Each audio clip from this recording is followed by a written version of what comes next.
On the front, this phone features a 6.7-inch Full HD Plus Infinity O Super AMOLED display with a pixel density of 394 ppi. The Galaxy S10 Lite packs a slightly larger rear camera module thanks to a different arrangement of the camera lenses. The Galaxy S10 Lite is powered by a 7nm 2.8 GHz octa-core processor.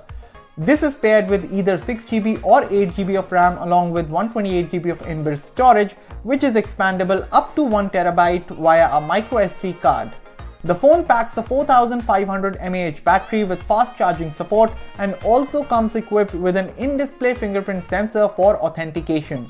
On the software front, the phone runs on One UI 2 based on Android 10. As for the cameras, there is a 32-megapixel selfie camera with f2.2 aperture.